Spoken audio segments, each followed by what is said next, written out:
I'm Tim Shead with Sandia National Laboratories. To set the context for the talk, can we go forward? All right. To set the context, if you are searching for an electronic document on the World Wide Web, you're going to do it with a keyword query. Keywords are ubiquitous. They're everywhere.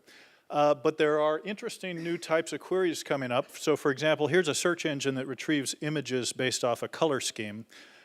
Here's a search engine that retrieves 3D models that match a shape.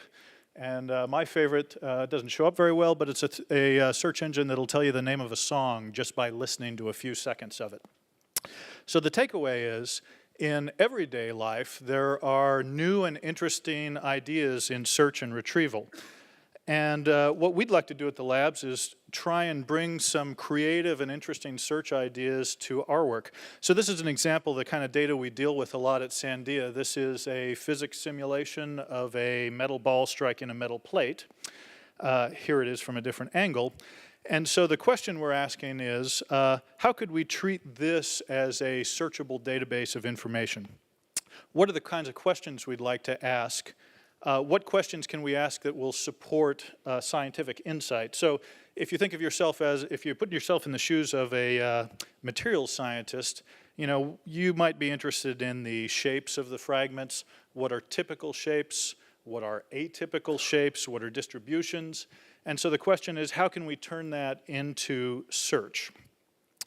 Of course, we'd like to take whatever insights we can in search and apply them to the broad range of scientific data. And again, we'd like to say, what could we do that's new and interesting in query? Can we search on clusters? Can we search on matrices? What does that even mean? What's the user interface for that? And even more so, we'd like to do it in a way where we take the data as it is. Can we support this kind of search without requiring that scientists constantly transform their data from platform to platform, use specific file formats, use specific databases? So that takes me to araXne. araXne is a prototype. It's a platform that we're working on at Sandia. It's a platform where we can explore some of these questions. We can talk about what kinds of questions do we want to ask, what features do we need to extract to support those questions, and what are the right query languages for expressing those questions. So araXne, kind of inspired by web search engines. It's got a spider component that'll scan through a file system, look at the contents of files, extract metadata. But don't think of keywords. Think about higher level concepts, cardinality, structure, highly compressed time series representations.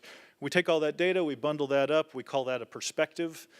We stream perspectives into a database, and of course once they're there, they can be indexed, queried, we can do interesting things with them.